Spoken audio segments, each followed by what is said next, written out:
नमस्कार बच्चों, आइए काकस्य चातुर्यम पाठ से अभ्यास प्रश्न के अंतर्गत 5वें प्रश्न की चर्चा करें। प्रश्न है कोष्टके प्रदत्तैः शब्दैः सह उचित विभक्तिम योजयित्वा रिक्त स्थाने पूरयेत्। अर्थात कोष्टक में दिए गए शब्द के साथ उचित विभक्ति लगाकर रिक्त स्थानों को पूरा कीजिए। तो कोष्टक में जो शब्द दिया हुआ है उस शब्द के उचित रूप को खाली स्थान में भरना है, उपपद विभक्ति का ध्यान रखते हुए। पहला है अहम डैश भोजनम यच्छामि। अहम डैश भोजनम यच्छामि। यहाँ कोष्टक में है याचक। किसी को कोई वस्तु दिया जाता है तो उसके लिए चतुर्थी का प्रयोग होता है। दा या यच्छ के लिए चतुर्थी विभक्ति प्रयोग होती है। तो यहाँ चूंकि यच्छामि है, यच्छ धातु है, इसीलिए याचक का याचकाय हो जाएगा। तो अहम याचकाय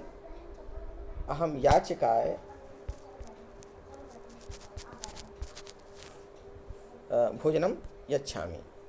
दूसरा अध्यापकः डैश क्रुध्यति। अध्यापकः डैश क्रुध्यति। यहाँ छात्र है। किसी पर क्रोध करते हैं तो भी चतुर्थी का प्रयोग होता है, अर्थात क्रुद्ध धातु के साथ चतुर्थी व्यक्ति प्रयोग की जाती है। तो यहाँ पे क्रुद्ध है, इसलिए छात्र की चतुर्थी हो जाएगी छात्राय। तो हो जाएगा रूप अध्यापकः छात्राय या छात्रेभ्यः भी हो सकता है। अध्यापक छात्र पर क्रोध कर रहे हैं या छात्रों पर क्रोध कर रहे हैं, तो तीनों में से किसी वचन का प्रयोग हो सकता है चतुर्थी विभक्ति के अंतर्गत। पिता डैश विना न गच्छति। यहाँ विना है, विना के साथ द्वितीया, तृतीया, पंचमी तीनों का प्रयोग होता है। तो यहाँ किसी भी रूप का प्रयोग किया जा सकता है। तो पिता पुत्रम विना न गच्छति, पिता पुत्रम विना न गच्छति, पिता पुत्रेण विना न गच्छति, या पिता पुत्रात् विना न गच्छति, किसी भी रूप का यहाँ प्रयोग हो सकता है। अगला कन्या डैश सह गच्छति। कन्या डैश सह गच्छति। यहाँ पे सह है, तो जहाँ पर सह होता है वहाँ पर तृतीया विभक्ति का प्रयोग होता है, अर्थात अम्बा का तृतीया विभक्ति होगी। तो अम्बा का तृतीया अम्बया, ये हो जाएगा कन्या अम्बया सह गच्छति। कन्या अम्बया सह गच्छति। डैश परितः वृक्षाः सन्ति। परितः का अर्थ होता है चारों ओर। जहाँ कोई वस्तु दोनों ओर या चारों ओर का भाव अभिव्यक्त करे, वहाँ पे द्वितीया का प्रयोग होता है। हाँ, लेकिन यदि पोजीशन जो बिल्कुल निश्चित हो, वहाँ पर षष्ठी विभक्ति का प्रयोग होता है, अर्थात ऊपर, नीचे, बाएं, दाएं, इसके साथ षष्ठी विभक्ति लगती है। और यदि दोनों ओर, चारों ओर हो तो उसके साथ द्वितीया का प्रयोग होता है। तो यहाँ परितः का अर्थ होता है चारों ओर, तो यहाँ पे द्वितीया का प्रयोग होगा। तो भवन की द्वितीया भवनम। तो भवनम परितः वृक्षा सन्ति, तो यहाँ पे हो जाएगा भवनम।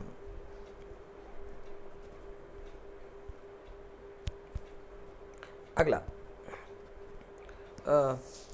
अधोलिखित वाक्यानाम संस्कृत भाषा में अनुवादम करो। यहाँ पर वाक्यों का संस्कृत भाषा में अनुवाद करना है। तो जैसा मैंने बताया था, वाक्य का अनुवाद करने के पहले हमें ध्यान देना होता है कर्ता और क्रिया की ओर, कि कर्ता जिस स्वरूप में होगा उसी स्वरूप में उसकी क्रिया का भी प्रयोग होगा, उसी विभक्ति के उसी वचन में उसका प्रयोग होगा। जैसे यहाँ पे विद्यालय के बाहर मंदिर है, तो मंदिर यहाँ पे कर्ता के, यदि वाक्य में कौन लगाएंगे तो जो आएगा उसका उत्तर कर्ता होता है। तो मंदिर है, कौन है? मंदिर है। अर्थात यहाँ पे क्रिया कर्ता मंदिर हो गया, तो मंदिरम या देवालय। तो देवालय और क्रिया है अस्ति, तो देवालय भी एक वचन है और अस्ति भी एक वचन। तो देवालय अस्ति, मंदिर है। अब कहाँ मंदिर है? विद्यालय के बाहर। और बाहर अर्थात बही, तो बही के साथ हमेशा पंचमी का प्रयोग होता है उपपद विभक्ति के नियमानुसार।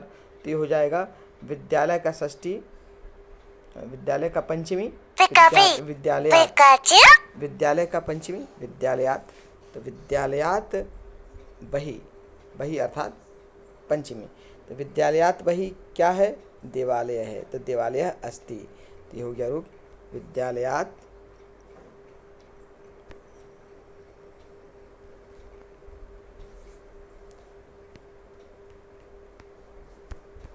विद्यालयात बहि देवालय अस्ति।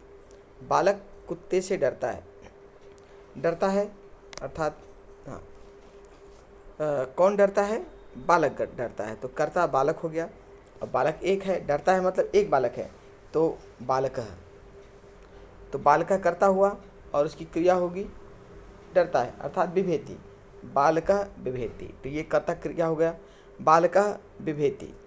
अब किस से डरता है, कुत्ते से, तो जहाँ डरने का भाव हो, भी का रूप हो, वहाँ पर पंचमी भक्ति आती है, तो ये हो जाएगा कुत्ते का पंचमी कुक्कुरात, तो कुक्कुर कुत्ते को कहते हैं, तो उसका पंचमी कुक्कुरात हुआ क्योंकि भी धातु है, डरने का भाव है, तो ये हुआ वाक्य बालक कुत्ते से डरता है, बालकः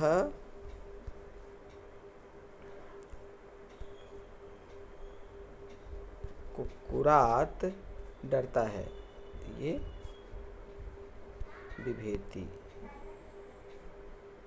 बालकः कुक्कुरात बिभेति, बालक कुत्ते से डरता है। अगला वाक्य आपस में विवाद मत करो, आपस में विवाद मत करो, आपस में मतलब परस्परम, तो अब किसी को कोई कार्य करने से मना किया जाए तो वहाँ अलम का प्रयोग होता है, और अलम जब लगेगा तो तृतीया विभक्ति आएगी, तो विवाद मत करो मतलब अलम विवादेन, आपस में परस्परम, तो वाक्य हुआ अलम परस्परम विवादेन, तो ये वाक्य हो गया अलम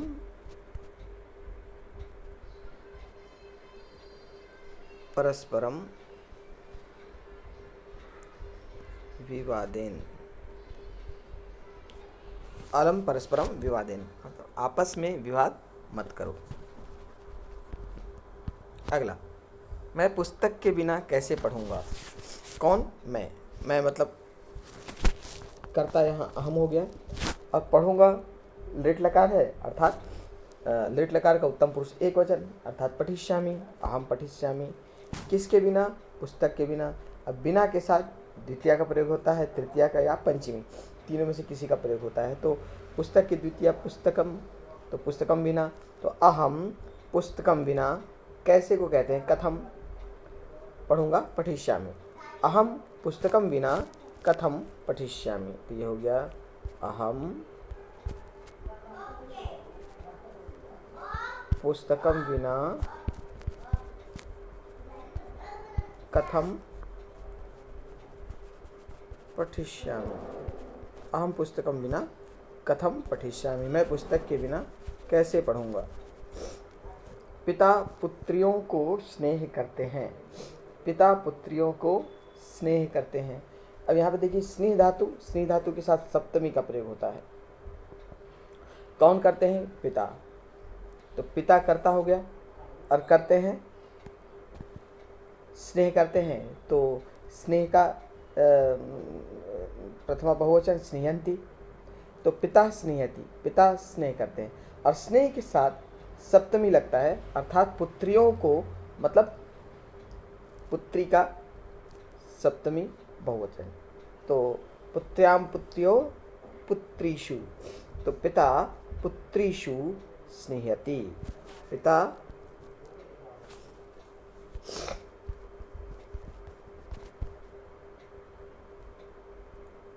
पुत्रीषु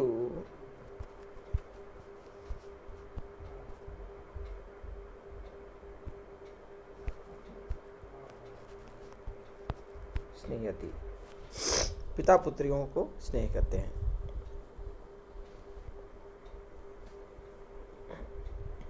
अगला, चित्रों को देखकर उचित भक्ति से रिक्त स्थान पूरी कीजिए। राजमार्गम उभयता वृक्षा सन्ति, राजमार्ग के दोनों ओर पेड़ हैं।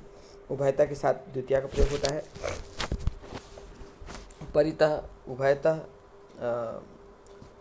अभितः, इनके साथ द्वितीय विभक्ति आती है। तो राजमार्गम उभयतः वृक्षा सन्ति, इसलिए राजमार्ग का द्वितीय राजमार्गम हुआ। अगले चित्र में छात्र खड़े हैं शिक्षक के चारों ओर, अर्थात परितः। तो चारों अर्थात परितः, तो परितः होने के कारण शिक्षक का द्वितीय हो जाएगी, तो बन जाएगा शिक्षकम परितः छात्राः सन्ति।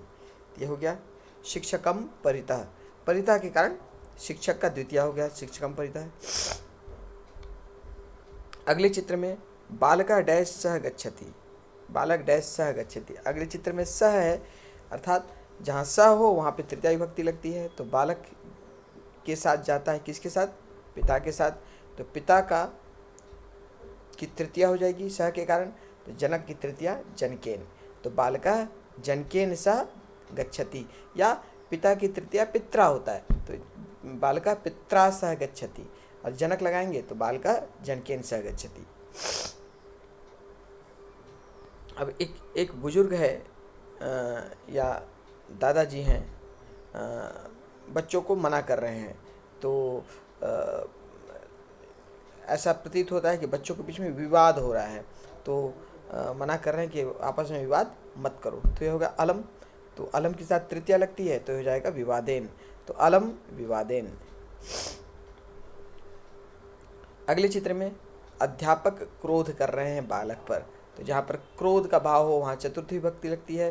तो अध्यापक और बालक की चतुर्थी बालका है। तो अध्यापक बालकाय क्रुध्यति, बालक अध्यापक पर क्रोध करते हैं। जनः डैश वस्त्राणि यच्छति, जनः डैश वस्त्राणि यच्छति, व्यक्ति कपड़े देता है, नर कपड़े देता है। किसको? भिखारी को देता है। तो किसी को कुछ दिया जाए तो चतुर्थी का प्रयोग होता है। तो यहाँ पे याचक, याचक की चतुर्थी याचिकाय, तो या निर्धनाय। तो जनः निर्धनाय वस्त्राणि यच्छति, या याचिकाय वस्त्राणि यच्छति।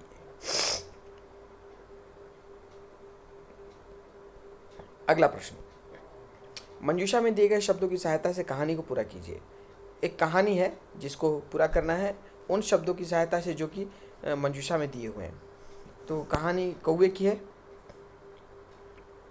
शब्द है पातुम, पातुम माने पीने के लिए, जलाय माने जल के लिए, पिपास्या प्यास से, एका काका एक कौआ, घटे घड़े में, उपायम उपाय, अक्षिपत डाल दिया, शनै शनै धीरे धीरे, एकम घटम एक घड़ा, चतुरः चतुर।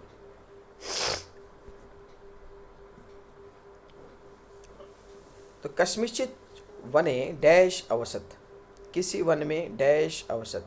तो ये हो गया एकः काकः, किसी वन में एक कौवा रहता था। स डैश व्याकुलः आसीत्, वह डैश व्याकुल था, मतलब वह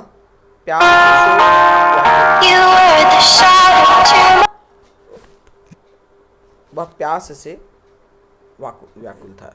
तो ये हो जाएगा पिपासया, सह पिपासया व्याकुलः आसीत्। उसके बाद सह डैश वने अभ्रमत, वह डैश वन में घूमने लगा, वह जल के लिए वन में दूरे सह डैश अपश्यत, दूर पर उसने डैश देखा, एक घड़े को देखा। तो एकम घटम, दूरे सह एकम घटम अपश्यत, दूर में उसने एक घड़े को देखा। उसके बाद डैश जलम स्वल्पम आसीत, अर्थात घड़े में जल कम था। तो यहाँ पे हो जाएगा घटे, तो घटे जलम स्वल्पम आसीत। अतः काकः जलम डैश समर्थम न अभवत, इसलिए कौवा जल डैश समर्थ नहीं हुआ, अर्थात इसलिए कौवा जल पीने में समर्थ नहीं हुआ। तो पीने में अर्थात पातुम। तो अतः काकः जलम पातुम समर्थः नाभवत्। सः एकम डैश अचिंत्यत, उसने एक डैश सोचा। क्या सोचा? उपाय सोचा। तो सः एकम उपायम अचिंत्यत। सः दूरात् एकैकम प्रस्तरखंडम आनयत, वह दूर से एक एक पत्थर के टुकड़े को लाया। सः तानि घटे डैश, उसने उन्हें घड़े में डैश, तो घड़े में डाल दिया। अक्षिपत। सः तानि घटे अक्षिपत। घटस्य जलम डैश उपरि आगच्छत, तो घड़े का जल डैश ऊपर आ गया। कैसे ऊपर आ गया? शनैः शनैः। तो घटस्य जलम शनैः शनैः उपरि आगच्छत। काकः जलम अपिबत, कौवा जल पी लिया। सः काका डैश आसीत, वह कौवा डैश था, तो वह कौवा चतुर था, चतुर आसीत। फिर से देखिए, कस्मिंश्चित् वने डैश अवसत, किसी वन में एक काका अवसत। सः डैश व्याकुलः आसीत, वह पिपासया व्याकुलः आसीत, वह प्यास से व्याकुल था। सः डैश वने अभ्रमत, सः जलाय वने अभ्रमत, वह जल के लिए वन में घूमने लगा। दूरे सः डैश अपश्यत, दूर पर उसने एकम घटम अपश्यत, एक घड़ा देखा। डैश जलम स्वल्पम आसीत, घटे जलम स्वल्पम आसीत, घड़े में जल कम था। अतः काका जलम डैश समर्थ न अभवत, इसलिए कौवा जलम पातुम समर्थ न अभवत, इसलिए कौवा जल पीने में समर्थ न हुआ। सह एकम डैश अचिंत्यत, तो उपायम अचिंत्यत, उसने एक उपाय सोचा। सह दुरात एकैकम प्रस्तरखंडम आनयत, वह दूर से एक एक पत्थर के टुकड़े को लाया। सह तानि घटे अक्षिपत, वह उन्हें घड़े में डाल दिया। घटस्य जलम शनैः शनैः उपरि आगच्छत, घड़े का जल धीरे धीरे ऊपर आ गया। काकः जलम अपिबत, कौवा जल पी लिया। सह काका चतुर आसीत, वह कौवा चतुर था। अगला प्रश्न, रेखांकित पदेषु प्रयुक्तां विभक्ति कारणम च लिखत। इसमें विभक्ति का जब प्रयोग हुआ है उसका कारण लिखना है कि क्यों उसका प्रयोग हुआ है और कौन सा प्रयोग हुआ है। तो काक दंपति शावकैः सह प्रतिवसतः स्म, तो यहाँ पे शावकैः का प्रयोग क्यों हुआ है? तो ये शावकैः क्या है? पहले ये तृतीया है, तृतीया का प्रयोग किस कारण? सह के कारण, सह के कारण तृतीया लगती है। तो आप लिखेंगे तृतीया और लिखेंगे सह के कारण, या सह के कारण तृतीया का प्रयोग, सह के कारण तृतीया का प्रयोग। इसके बाद सर्पः बिलात बहिः अधावत्, सर्प बिल से बाहर भागा। तो यहाँ बिलात में पंचमी विभक्ति आई है, क्यों आई है? बही के कारण। उपपद में बही के साथ पंचमी विभक्ति लगती है, तो ये हो गया इसका उत्तर, बही के कारण पंचमी का प्रयोग। उसके बाद अलम शोकेन, यहाँ पे शोकेन तृतीया है, क्यों है तृतीया? क्योंकि अलम आया है, तो यहाँ आप उत्तर लिखेंगे अलम के कारण तृतीया का प्रयोग, अलम के कारण तृतीया, अलम के कारण शोक में तृतीया का प्रयोग। धिक्तम दुष्टम, जहाँ धिक्कारने का भाव हो वहाँ पे द्वितीय विभक्ति आती है। धिक्तम दुष्टम, यहाँ दुष्टम में द्वितीय विभक्ति है, आई है धिक के कारण, तो धिक के कारण द्वितीय का प्रयोग। तव शावकान विना दुखितो आस्तान, तो यहाँ पे शावकान क्यों हुआ? तो विना के कारण, विना के कारण द्वितीय का प्रयोग। विना के साथ द्वितीय, तृतीया और पंचमी विभक्ति का प्रयोग होता है। अगला मूल्य पर प्रश्न, कठिनात् कठिनपि कार्यम केन संभवति, कठिन से कठिन काम किससे संभव होता है? तो कठिन से कठिन काम बुद्धि कौशल से संपन्न होता है, तो उत्तर हो गया बुद्धि कौशलेन। विपत्ति कार्ये काले कार्यम कथम कर्तव्यम, विपत्ति के समय काम कैसे करना चाहिए? तो विपत्ति जब आ जाए तो काम धैर्य से करना चाहिए, तो धैर्येन। अलम शोकेन इति वाक्यम किम शिक्षयति, शोक मत करो यह क्या सिखाता है? तो शोकम न कर्तव्यम, शोकेन कार्य भवति, शोक से ही काम होता है, शोके कार्य हानि भवति, शोक से कार्य की हानि होती है। तो क्या सिखाता है? शोक नहीं करना चाहिए। तो इस प्रकार यह पाठ, इस पाठ का अभ्यास प्रश्न हमने देखा। मुझे विश्वास है कि आप लोगों को सारे प्रश्न स्पष्ट हो गए हैं और आसानी से इन सारे प्रश्नों का आप उत्तर दे पाएंगे। तो मिलते हैं अगली क्लास में नए पाठ के साथ। तब तक आपका दिन शुभ हो। Happy learning.